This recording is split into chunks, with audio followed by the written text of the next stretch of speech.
So you want to learn how to achieve this type of lighting, and you're on a budget as well, and a beginner. Well, you came to the right place. I'm gonna transfer all my lighting knowledge from my brain to yours, coming up.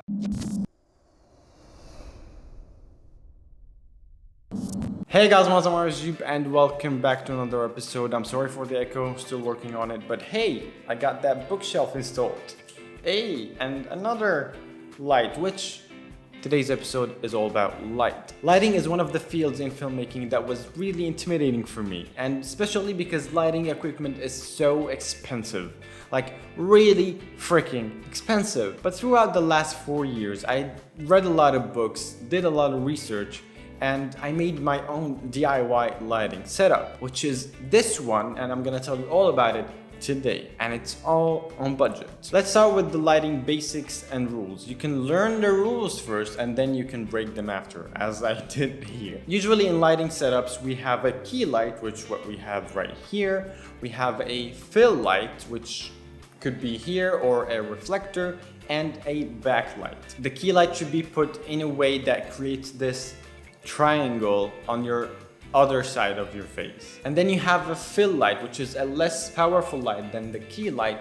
It just fills up the shadows a bit. But sometimes they don't use a key light, they just use a reflector, as I have over here, but I'm not using. But if I used, it would look something like this. We can see the difference between the two. So when we have the reflector, we have faded shadows, not as dark. And when we don't have a reflector, the shadows are a bit darker, just like I'm using right now, because I love that contrasty look. And then finally a backlight, which is not this one, just FYI. The backlight is just to separate the subject, which could be a human or anything else, from the background. If it's a human, which what we're talking about today, of course, it will light up a bit of the shoulders here and the back of the head. So it just gives us that separation between the subject and the background of it. But what I did here is something similar but different. I turned it to my type of lighting. So I have the key light over here, which is a budget light that you can find on Amazon.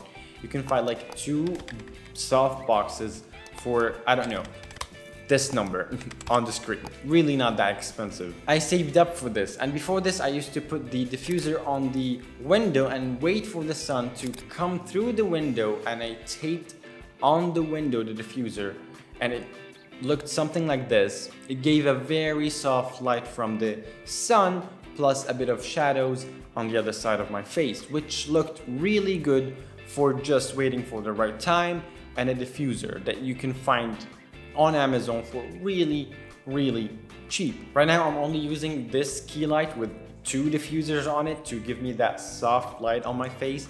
I'm not using any reflectors or fill light on the other side because I want that darker shadows. I love that contrasty look, as I said. And then I wanted to separate myself from the background, but the background without this light is just white walls.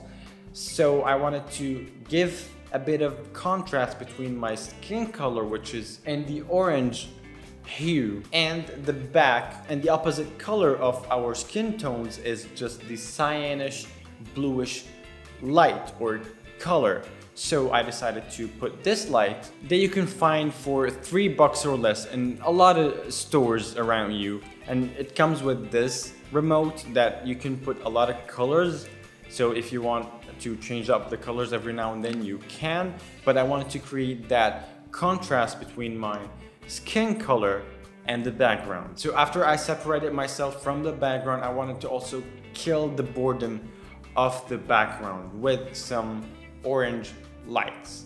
And these are not lights, these are my phone. I have my dad's phone, which he's waiting for his phone. As I told you, this video is all about budget lighting because I know how hard it is to find good and well made set with budget lighting. So for these 2 phones, I used an app that uses the screen of the phone as a light, and you can put any color you want. So I chose orange, of course, so we have a separation in the background as well to kill that boredom. So I put 1 here, and I put some lenses, of course, and I put 1 down there, which is my dad's phone, and it gave this very subtle but very powerful orange hue in the background that gives the whole set with our phones only a different look than, let's say, than this look.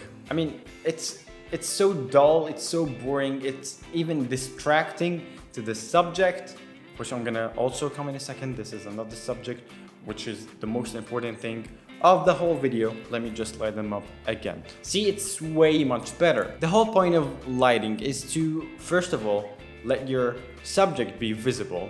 Second, to focus the viewer's eye on the subject that you want the viewer's eye to focus on, if that makes any sense. And what I created here is a bubble of light around the subject, that is me, to focus the viewer's attention on me.